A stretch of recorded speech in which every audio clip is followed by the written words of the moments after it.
He laughed loudly when the room went silent, glass raised high, eyes gleaming with triumph, unaware that the joke he cracked that night would shatter more than his marriage forever. Don't forget to subscribe, share, and kindly hit the like button. It truly means a lot to us. Now sit back, relax, and enjoy. Let's dive into this unforgettable story. Victor Adeyemi stood at the center of the ballroom, tailored suit hugging success onto his frame, applause still echoing from the announcement of his promotion. Senior executives smiled, cameras flashed, champagne flowed, and every eye turned toward him like he had finally arrived at the life he deserved. Then someone shouted, "Where's Madam Victor?" and the room laughed lightly. Victor didn't hesitate. He tightened his grip on the microphone and waved a dismissive hand. "Ah, Amara," he said, grinning. "My wife has been busy praying for children that refuse to come." More laughter. Louder this time. Sharper. Amara stood near the back, half hidden behind a floral pillar, her blue dress suddenly too heavy for her body. She had helped him practice this speech. She had ironed that suit.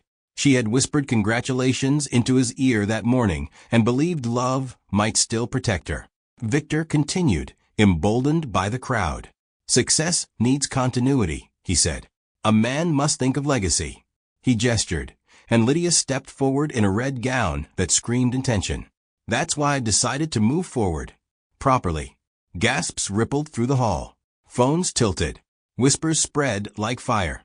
Amara felt something crack inside her chest, not loudly, not dramatically, but cleanly. Years of hospital visits. Silent prayers. Needles. Tears on bathroom floors. None of it mattered now. In this moment, she was not a wife. She was a punchline. Victor finally looked at her. For a second, something flickered in his eyes, recognition, maybe guilt, but it vanished as quickly as it came. He expected tears. A scene. Begging. Something to confirm his power. Instead, Amara smiled. She clapped slowly, politely, as if congratulating a stranger. The sound was almost lost beneath the music, restarting. But Victor noticed. His smile faltered. Just slightly. Amara slipped off her wedding ring, feeling the cool metal resist before surrendering. She placed it gently on the table, beside her untouched glass of champagne. No words. No accusations. Just quiet. As she walked away, no one stopped her. Not a colleague. Not a friend. Not even Victor. Outside, the night air hit her face, sharp and grounding. She inhaled deeply, steadying herself. Behind her, laughter rose again, oblivious. Ahead of her, darkness waited, uncertain but honest.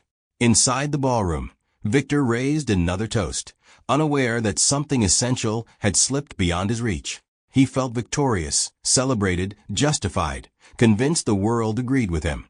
Yet beneath the applause, an unease crept quietly along his spine, unexplained and unwelcome.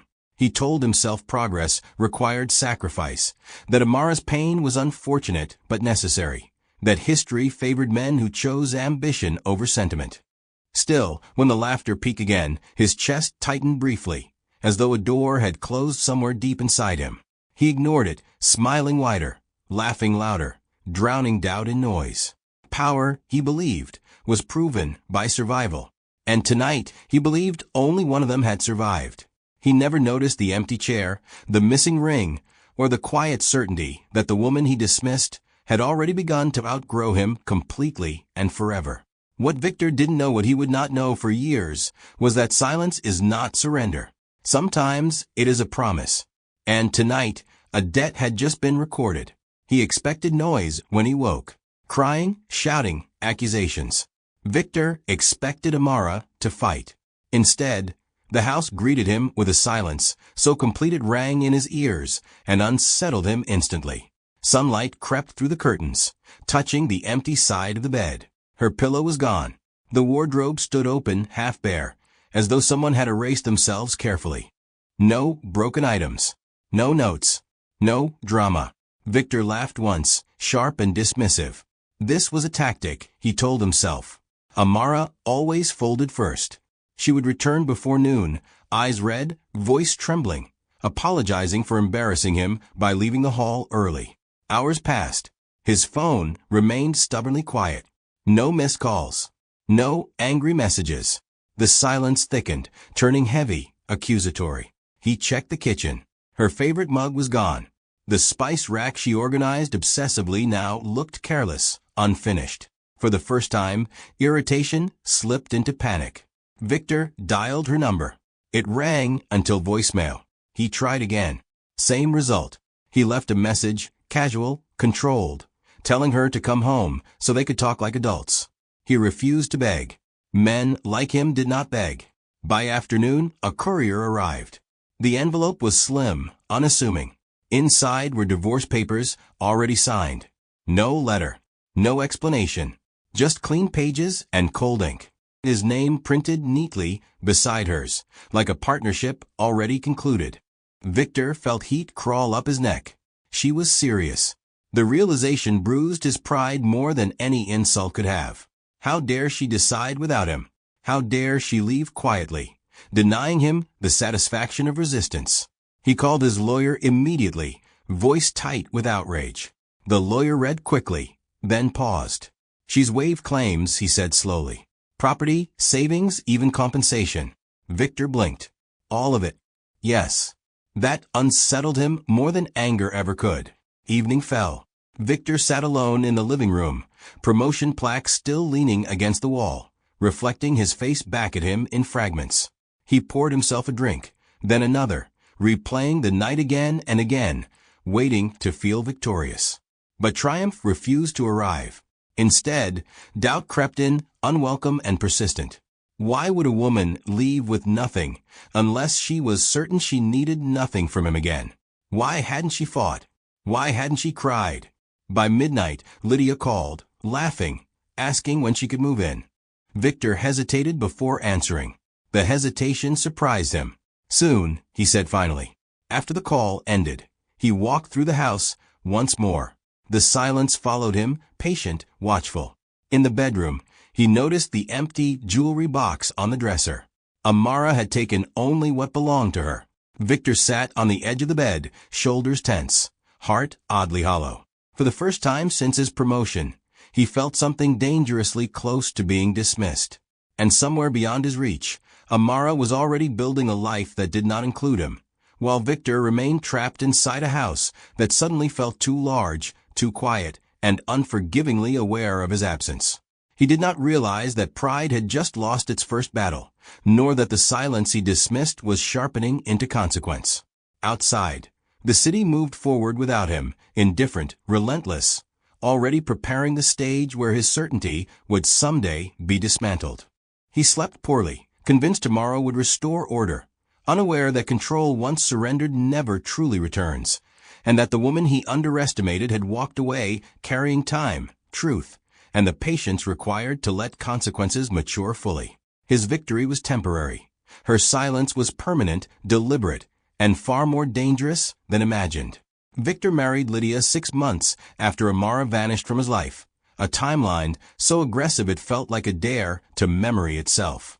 The wedding was small but expensive, curated for optics, not intimacy, filled with people who applauded ambition more than love. Lydia was radiant, hungry for the role, eager to be chosen publicly where Amara had been erased. She laughed loudly, held Victor's arm possessively, and reminded everyone she was young, fertile, and proud. Victor liked that pride. It reassured him. At first, marriage felt like validation. Lydia praised his suits, his speeches, his ruthlessness. She never challenged him, never asked about the past. The house filled again with noise, heels clicking, music playing, mirrors reflecting two people trying very hard to look complete. But cracks appeared quickly. Lydia asked questions that sounded playful but landed sharp. Why were Amara's books still in the study? Why did staff hesitate before calling her madam? Why did Victor go quiet whenever children appeared on television? Victor dismissed everything. Success required adjustment, he said. Replacement took time. Months passed. Lydia's excitement dulled into impatience. Pregnancy tests littered bathroom drawers, each negative result tightening her smile. Victor assured her it was stress, timing, fate. He refused to consider alternatives. Men like him were not the problem. The pressure changed Lydia. She grew anxious, suspicious, comparing herself to a woman she had never met but constantly competed against. Amara's shadow stretched longer the more Victor pretended it didn't exist. One evening, Lydia exploded. "Why did she leave so easily?" she demanded. "What kind of woman walks away without fighting?" Victor snapped back, louder than intended. "Because she had nothing to fight with." The words echoed. Lydia stared at him, startled, then slowly nodded. But something shifted. Respect cracked. That night, Victor dreamed of Amara standing in silence, watching him celebrate something hollow. He woke irritated, blaming Lydia's tears, the stress, the noise. A year into the marriage, Lydia still wasn't pregnant. Victor began avoiding home, burying himself in work, convincing himself legacy required patience. Yet every congratulatory handshake reminded him of continuity he could not produce. At a corporate dinner, a colleague joked lightly about heirs. Victor laughed too hard. Lydia noticed. Later, alone, she asked quietly, "Are you sure the problem wasn't you?" The question sliced deeper than insult. Victor reacted instantly, violently offended. He accused her of ingratitude, of doubt, of disrespect. Lydia cried, apologized, promised loyalty. But the damage lingered. Victor scheduled medical tests in secret. When the nurse handed him the forms, her eyes lingered too long. Recognition flickered. He ignored it. The results were delayed. Uncomfortably delayed. Victor told himself it was nothing, that greatness required obstacles, that Amara's absence meant victory. Still, when he looked at Lydia sleeping beside him, he felt no triumph. Only an uneasy awareness that replacement had not erased loss. Some things, he realized too late, do not disappear when discarded. They wait. And somewhere in that waiting, his certainty began to rot. He blamed Amara for the unease, telling himself she had cursed his peace by leaving unfinished business behind. Yet deep down, a quieter fear whispered that he had mistaken movement for progress. Lydia sensed it too, pressing closer, demanding reassurance, marking territory that felt increasingly unstable. Victor responded with control, with schedules, with declarations of certainty. But certainty, once questioned, fractures easily. Each night, as lights dimmed, he wondered why victory felt temporary, why silence still answered him, and why the woman he replaced seemed to be winning a game he no longer understood. The debt was quietly accumulating interest. The hospital smelled like disinfectant and denial. Victor hated both. He sat upright in the waiting room, jacket still on, phone in hand, scrolling emails he wasn't reading. This was routine, he told himself. A formality. Powerful men did not come here to be humbled. The nurse finally called his name. Inside the consultation room, the doctor adjusted his glasses and studied a file too long. Victor noticed that pause immediately. Pauses meant hesitation. Hesitation meant problems. "So," Victor said, forcing a smile, "let's hear it." "I don't have all day." The doctor cleared his throat. "The results are conclusive." Victor leaned back, crossing his arms. "Good." Another pause. Longer. "There are indicators of long-standing male factor infertility," the doctor said carefully. "Low motility. Low count. This isn't recent." The words hit, but Victor didn't flinch. He laughed instead. A sharp, disbelieving sound. "You're mistaken." The doctor met his eyes. "I'm not." Silence filled the room, thick and heavy. Victor's chest tightened, but pride rushed in to seal it shut. "Run the tests again," he said. "Immediately."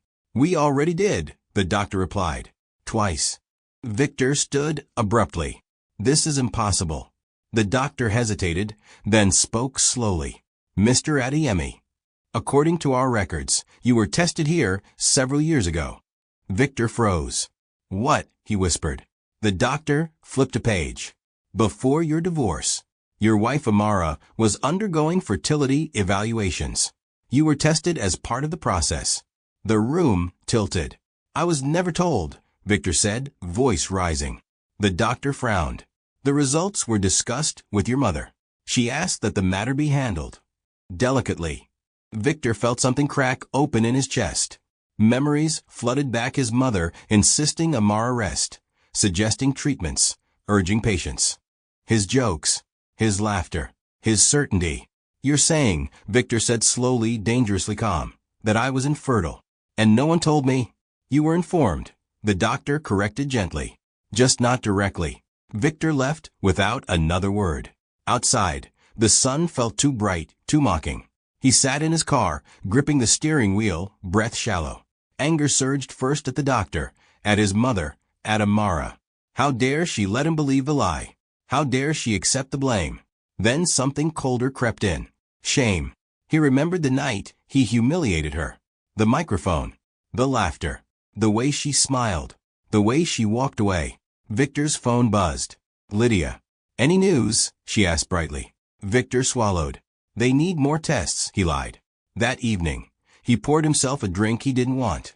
Lydia talked about baby names, about timelines, about hope. Each word landed like an accusation. He watched her, suddenly aware of how desperately she needed something he could not give. Later that night, Victor sat alone in his study. He opened a drawer he hadn't touched in years. Inside lay old medical receipts, neatly filed. His mother's handwriting labeled them. Dates, appointments, truth.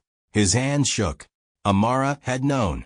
She had carried the weight of his failure quietly, absorbing his cruelty without exposing him. She had protected him even as he destroyed her. Victor felt bile rise in his throat. The silence he had mocked now screamed. For the first time, the question wasn't why Amara left. It was why she had stayed so long. And as realization settled, heavy and irreversible, Victor understood something terrifying. The truth he buried had not disappeared. It had been waiting for interest to mature. 3 years passed the way storms do, quiet at first, then suddenly everywhere. Victor Adeyemi climbed higher, collected awards, shook hands with ministers, and smiled for magazine covers that praised his discipline and vision. On paper, he had everything. In truth, he slept lightly and woke heavy. The call came on a Tuesday morning. "Sir," the voice said carefully, "your mother collapsed." Victor froze. His office blurred. For a moment, ambition loosened its grip, replaced by something old and helpless. He flew home that afternoon, heart pounding harder than it ever had during any boardroom battle. Mama Adeyemi lay small in the hospital bed, oxygen hissing softly. When she opened her eyes, they searched the room once, then settled on him with quiet disappointment. Victor leaned closer, gripping her hand. She asked for Amara, the nurse whispered. The name struck like a slap. Victor straightened. "She's not available," he said too quickly. Mama Adeyemi's lips trembled. "Find her," she murmured weakly. "Tell her. I'm sorry." Those words followed Victor home like a curse. Days passed in anxious rotation, hospital, office, house. Lydia hovered, worried but impatient, reminding him of meetings, schedules, appearances. Victor snapped more than usual, his temper brittle. Every corridor echoed with Amara's absence. When Mama Adeyemi died, the house filled instantly. Relatives arrived, elders whispered, plans were made. Victor stood at the center of it all, composed, efficient, grieving privately. The funeral would be large, public, immaculate. And then someone asked the question he had been avoiding. Should we inform Amara? Victor hesitated. "She is still family," an aunt said quietly. Lydia's jaw tightened. "Is that necessary?" Victor raised a hand. "I'll handle it." That night, he sat alone in his study, staring at Amara's old contact, saved under her name. He hadn't deleted it. He told himself it was habit. He dialed.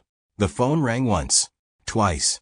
"Hello," Amara said calmly. Her voice was steady, unchanged. It undid him. "My mother's dead," Victor said, blunt. Silence followed. Then softly, "I know." His chest tightened. "She asked for you." "I know," Amara repeated. He swallowed. "The burial is on Saturday. I'll be there." Just like that. No anger. No hesitation. After the call ended, Victor felt exposed. Lydia noticed immediately. "She's coming?" she asked. "Yes." Lydia's smile didn't reach her eyes. "Why?" Victor didn't answer. Saturday arrived dressed in black. The compound filled with mourners, cameras, sympathy. Victor stood at the front, the dutiful son, receiving condolences. Then the crowd parted. Amara walked in. She wore black, simple and elegant. Her posture was calm, composed, and beside her walked two children. Victor's breath left him. They were young, twin-sized, their faces identical, and unmistakably his. The world tilted. Whispers erupted. Lydia grabbed his arm. "Victor," she whispered, terrified. Victor couldn't move, couldn't speak, couldn't breathe. Amara met his eyes. There was no triumph in hers, only certainty. The past had arrived, and it had brought proof. Amara did not rush the burial grounds. She arrived as if time obeyed her, walking slowly, children steady at her sides, eyes forward. The murmurs followed immediately, rolling like distant thunder through black umbrellas and polished shoes. Victor stood frozen, face drained, watching the past step into the present. Lydia's nails dug into his arm. The twins paused beside Amara, their expressions calm, observant, unsettling. No one announced them. No one needed to. The resemblance announced itself, undeniable, brutal, exact. Victor felt exposed beneath 100 silent questions that hammered relentlessly against his composure and public reputation that morning alone. Inside the tent, the atmosphere thickened. Elders exchanged looks, curiosity sharpening into suspicion. Victor's mind raced, scrambling for explanations that refused to form. He wanted to ask questions, demand answers, shout accusations, but his voice deserted him. Amara greeted mourners politely, introducing the children without names, without stories. The restraint felt deliberate. The twins stood quietly, mirroring her calm, their presence louder than any speech. Lydia trembled beside Victor, whispering frantic questions he could not answer, fear pooling darkly in her eyes. She sensed foundations cracking beneath the future she had assumed secure and permanent until now, before witnesses gathered. During the service, Victor heard nothing. Prayers blurred, hymns faded. His gaze kept returning to the children, cataloging details he recognized unwillingly. The curve of the mouth, the set of the jaw, the familiar intensity. Each observation struck like evidence. Memories rewound painfully Amara's silence, her composure, her refusal to fight. He understood now that her exit had been measured, not defeated. Guilt pressed against his ribs, heavy and suffocating. Every condolence felt hollow, every handshake an accusation, every glance another verdict forming from a crowd sensing scandal ripening in plain sight despite mourning rituals, continuing uninterrupted around them all quietly. After the burial, Victor intercepted Amara near the gate. His voice shook despite his effort to control it. "We need to talk." She studied him briefly, then nodded once. "Not here," she said. The boundary was firm. Onlookers leaned closer, hungry. Lydia hovered, excluded, suddenly irrelevant. Victor realized control had shifted. Amara no longer reacted. She directed. The children remained beside her, unmoving, watching him with curiosity devoid of judgment. That look hurt most. It stripped him of authority, reducing him to a man awaiting permission to speak before consequences unfolded publicly and irreversibly under grieving eyes everywhere that day. That evening, whispers erupted online. Photos circulated. Comparisons were drawn. Victor's phone vibrated endlessly with messages he ignored. Lydia confronted him privately, panic spilling over. "You promised me certainty," she cried. Victor had none to offer. His mind replayed the doctor's words, his mother's secrecy, Amara's patience. The pieces aligned cruelly. He was trapped between exposure and denial. Outside, mourners departed, satisfied they had witnessed something unfinished. Inside Victor, certainty collapsed entirely, leaving only dread, anticipation, and the certainty that explanations were no longer optional as pressure mounted relentlessly with every passing minute toward unavoidable public reckoning waiting ahead silently. Victor lay awake that night, staring into darkness. He knew sleep would not save him. Amara had returned without anger, without chaos, armed only with truth and timing. The children's faces followed him, accusing without accusation. Tomorrow demanded answers, and he had none that preserved dignity. For the first time, Victor understood fear stripped of arrogance. This was not revenge shouted aloud. It was consequence arriving calmly, refusing haste. And as dawn approached, he realized the silence he once dismissed had become the loudest force in his life, reshaping everything he believed about power, control, legacy, and survival without mercy. They stood beside her as if they belonged there, because they did. The twins did not fidget or whisper or cling. They stood straight, hands relaxed at their sides, faces calm. Their eyes scanned the crowd with quiet curiosity, not fear. Victor noticed their stillness first. It was familiar. It was his. Whispers thick in the air. People leaned closer, then pulled back, pretending respect. Phones dipped, then rose again, discreetly.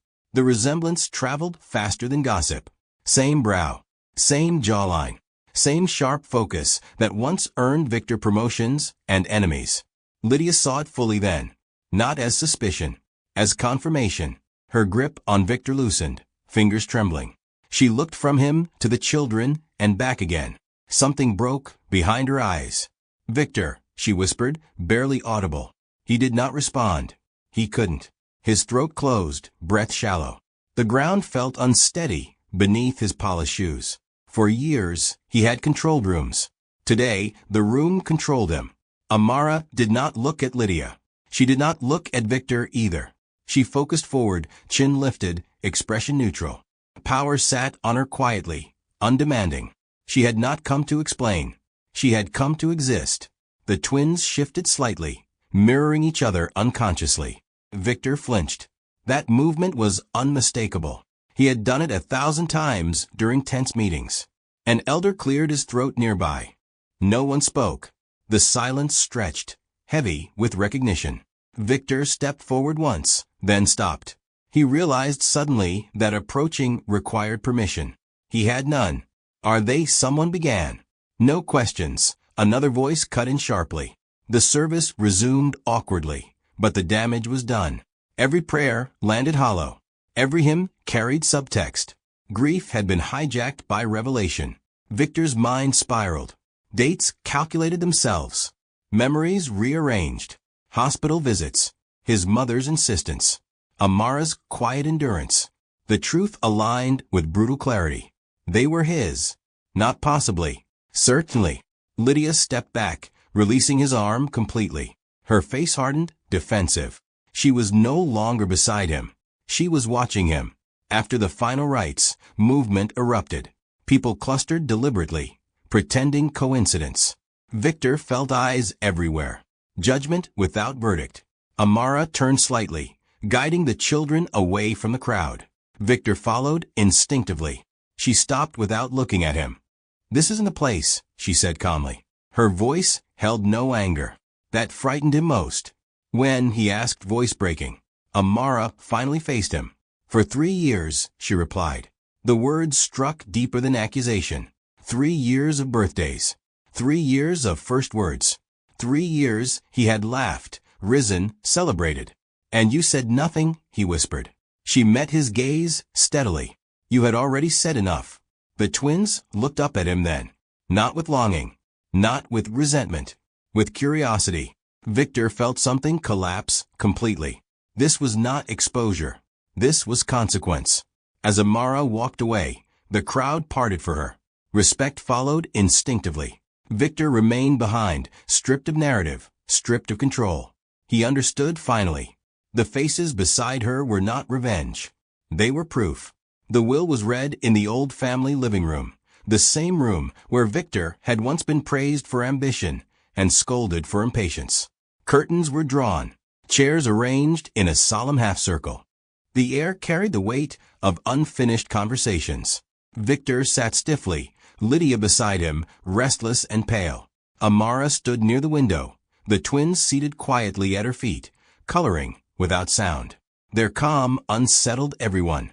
The lawyer cleared his throat. "Madame Josephine Adiemi left specific instructions," he began. "Some assets, some apologies." Victor barely listened until the envelope appeared. "There is a letter," the lawyer continued, lifting it carefully, to be read aloud. Victor's stomach dropped. The seal was broken. "My son," the lawyer read, voice steady, "if this letter is being read, then I am gone, and the truth I hid can no longer remain buried." A murmur rippled through the room. Victor's pulse thundered. "I knew," the letter continued, "about your infertility. I knew before the jokes, before the cruelty, before you broke what did not deserve breaking." Lydia stiffened. "I chose silence," the lawyer read, "because I believed a man's pride could survive truth better than shame. I was wrong." Victor felt heat flood his face. "Amara came to me in tears," the letter said, "not because she was barren, but because she was blamed for your condition. She offered to carry the burden quietly. I allowed it." Amara lowered her eyes. "I arranged treatment," the letter continued. "I paid. I asked Amara to protect you from yourself. She agreed. That is the kind of woman you lost." Victor's breath shook. "When the treatment worked," the lawyer read slowly, "I begged her to tell you. She refused. She said a man who humiliates love does not deserve its fruits." Silence swallowed the room. "She left not in anger," the letter continued, "but in wisdom. She chose peace over vindication. I respected her choice." Victor's chest fell hollow. "I regret my silence," the letter read. "But more than that, I regret raising a son who confused power with cruelty." The words struck like blows. "To Amara," the letter continued, "I leave my blessing and acknowledgement. To the children, I leave protection." The lawyer folded the letter. No one spoke. Lydia rose abruptly. "This is madness," she snapped. "You're saying this woman, Amara, met her gaze calmly." "I'm saying nothing." Victor finally stood, legs unsteady. "You let me destroy you," he said hoarsely. Amara answered softly. "No, I let you reveal yourself." The twins looked up, sensing tension. Victor knelt without thinking, level with them, voice breaking. "I didn't know." "That's true," Amara replied. "But you didn't ask either." The room felt smaller. Victor realized then that the letter wasn't revenge. It was accounting. His mother had loved him enough to hide the truth. Amara had loved him enough to leave with it. And now, stripped of lies, Victor faced the most brutal truth of all. Everything he lost had once protected him. The inheritance was settled. The room emptied. Only consequences remained. Amara did not raise her voice when she spoke. She didn't need to. The room leaned toward her instinctively, as though truth itself had shifted direction and chosen her as its anchor. Victor stood opposite her, shoulders heavy, stripped of the authority that once entered rooms before he did. "You could have told me," he said quietly, not accusing now, just empty. "At any point." Amara folded her hands, steady.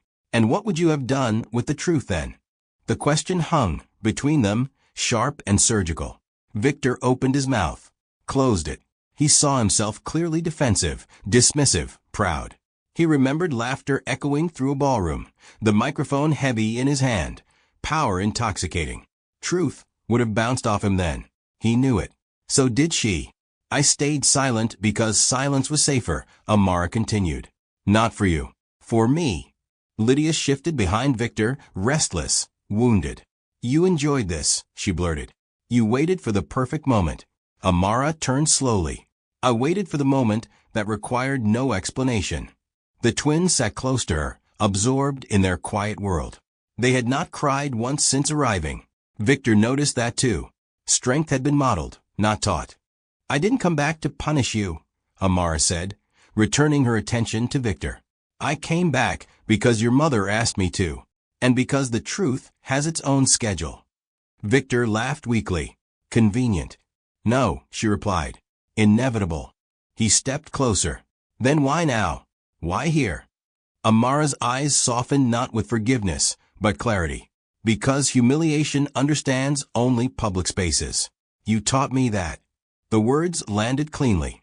No venom. No rage. Just precision. Victor winced. "I built a life," Amara continued. "Quietly. I healed. I studied. I worked. I became whole again without you. The children grew in peace. Not secrecy. Peace. Are they mine?" Victor asked, though he already knew. "Yes." The word carried finality. Lydia let out a breath that sounded like a sob. Then what am I? She asked. Amara considered her. A witness. Silence swallowed them again. Victor sank into a chair, hands covering his face. For the first time, grief surfaced not for his mother, not for his marriage, but for the man he had been allowed to become unchecked. You humiliated me, Amara said softly. But humiliation didn't break me. It clarified me. He looked up. What do you want from me? Amara's expression hardened just slightly. Acknowledgement. Money. Lydia snapped. No, Amara said. Shame. The word shocked the room. You will tell the truth, she continued. Publicly. Fully. Without editing yourself into a victim. You will name your cruelty. You will name your lie. And you will name your children. Victor swallowed. His empire flashed before him: boards, contracts, headlines. The cost was staggering. And if I don't, he asked. Amara smiled faintly. Then the truth will tell itself. Louder. And less kindly. Victor nodded slowly. He understood leverage when he saw it. The room exhaled. Amara gathered the children gently. This is not revenge, she said, pausing at the door. It's balance.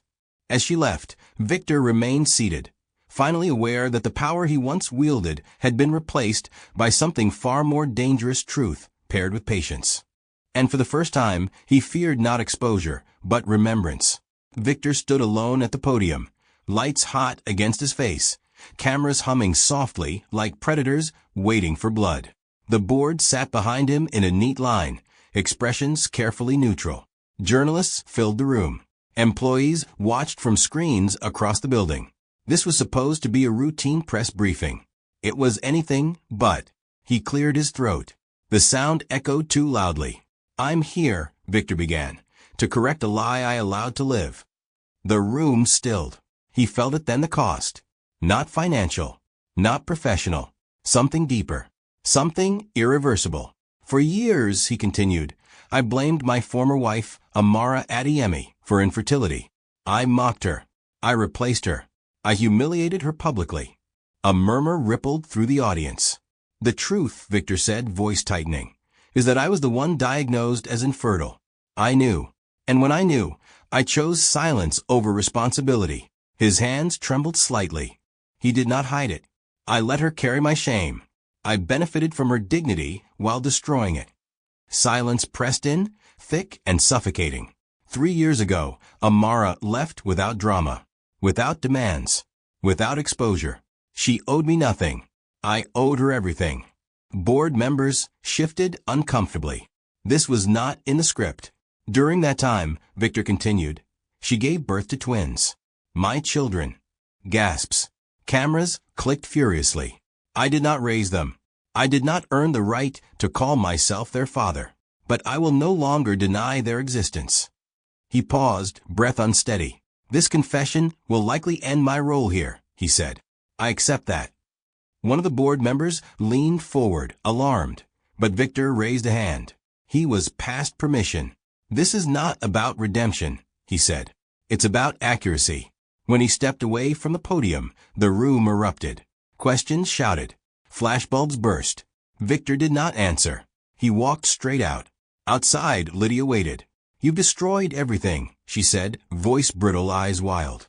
Victor looked at her, really looked at her, and felt nothing but exhaustion.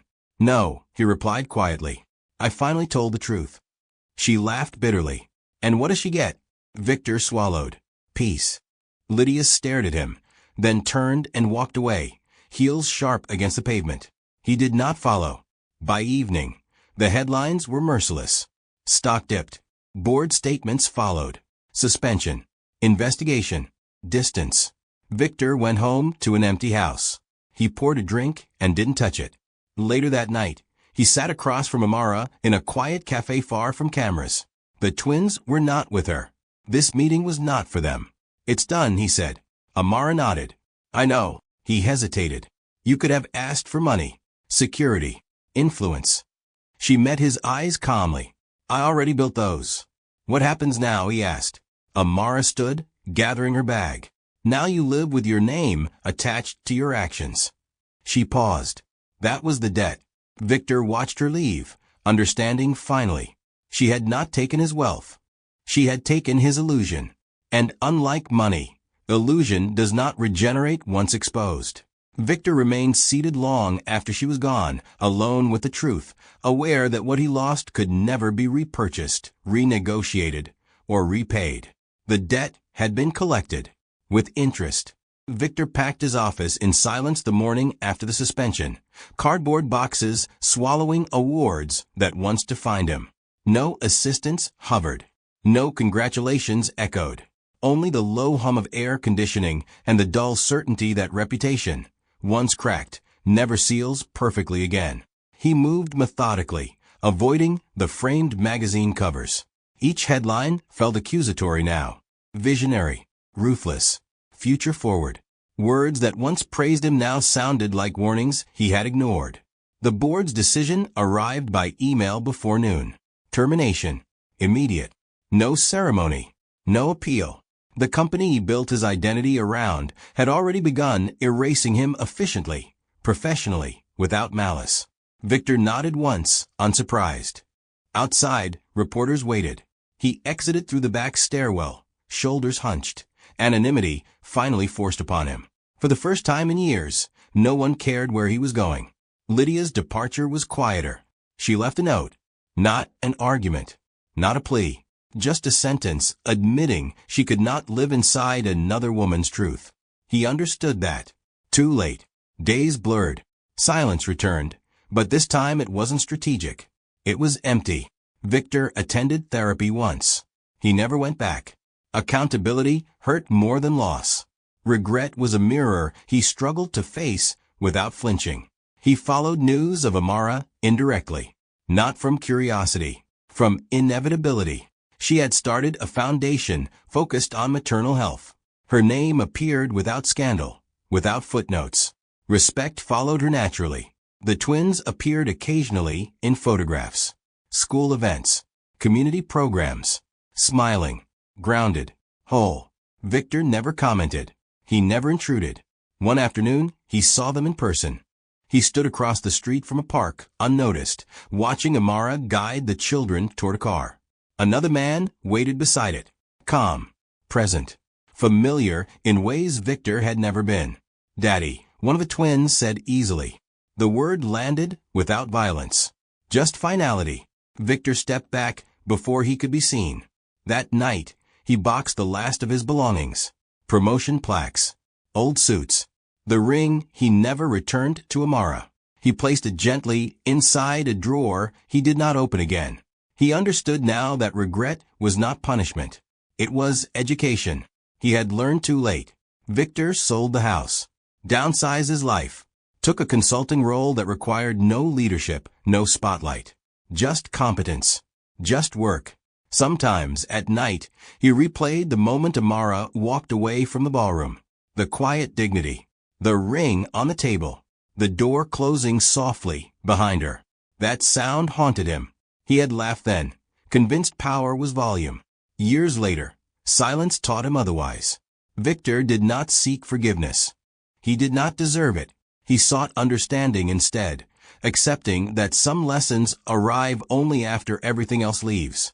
The world moved on. So did Amara. So did the children. Victor remained, changed, carrying a truth he once mocked, finally aware that consequences do not need cruelty to be complete. He learned to listen now, to pause before speaking, to measure impact instead of intent. In small ways, he tried to be better, though better did not mean forgiven. Some mornings he volunteered anonymously. Other days, he simply stayed quiet. He stopped correcting narratives that painted him as a villain because truth did not require defense. In that restraint, he found a thin, humbling peace. It was not happiness. It was acceptance.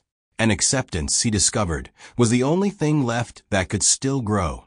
It arrived slowly, without applause or witnesses, demanding patience, consistency, and humility, offering no guarantees, only the chance to stop causing harm to others and to himself at last, After years of denial ended. Victor watched from a distance, as he always did The school gate opened, releasing noise, laughter, children poured out in uniformed chaos, backpacks bouncing, voices careless and Victor free. stood across Victor the street, stood across hands the street, in his coat hands pockets, in his coat unnoticed pockets, and unimportant. That was how he chose it. The twins appeared moments later. They walked beside Amara, taller now, identical in stride and expression. 3 years had reshaped them into something unmistakably alive. Victor felt the familiar tightening in his chest, but it no longer surprised him. Pain had become a language. He understood fluently. Amara laughed at something one of them said. The sound carried easily, unburdened. Victor realized that he could no longer remember the last time he had made her laugh. The knowledge settled without bitterness. Some doors, once closed, do not invite knocking. Another man stood near the car. The children ran to him instinctively. Lifted one bag, present, no performance, no explanation, just belonging. One of them called. Victor did not flinch. The word no longer felt stolen. It had been earned by someone else.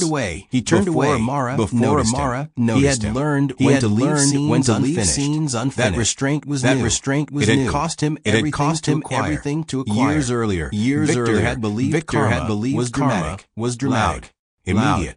He had imagined lightning spectacles. Instead, it arrived quietly. In ordinary moments, he was no longer karma. He learned. Does not destroy. It educates. Victor walked home through streets that no longer recognized him. The world had not punished him. It had simply rearranged itself without his permission. That was the debt. Exclusion from the future he once assumed was guaranteed. At home, he cooked for one. He washed dishes immediately. He left no mess behind. These habits were not redemption. They were reminders. He kept a box in the back of his closet. Inside were no trophies. Only letters. He never sent. Apologies without addresses. Words that arrived too late to be useful. He did not reread them often. Growth did not require self-torture. Only memory. Victor had learned to sit without flinching. To let it inform rather than consume. He understood now that regret was not meant to be escaped. It was meant to be carried responsibly. Across town, Amara tucked the children into bed. She kissed their foreheads. Listened to their stories. Plan tomorrow. She did not think of Victor often. Not out of anger. Out of completion. The truth she returned with had done its work. Victor stood at his window as night settled. City lights blinking on like distant witnesses. He was not lonely. He was accountable. There was a difference. He would never reclaim what he lost. Legacy was not genetic. It was ethical. He had learned that too late to benefit from it, but early enough to stop causing further harm. Somewhere behind him. His phone buzzed with a reminder for a volunteer shift. He picked it up, acknowledged it, and set it down. The past did not chase him anymore. It stood where he left it, and that Victor finally understood was karma. Not revenge, not ruin. Truth arriving when denial can no longer hide from it. Interest paid in full. He breathed deeply, steadily, accepting that this was the ending he authored himself. No audience remained. No applause awaited. Only quiet responsibility. And in that stillness, stripped of entitlement, he finally understood the moral written into his life. Cruelty compounds. Patience matures. And truth always collects. Without shortcuts, excuses, or escape.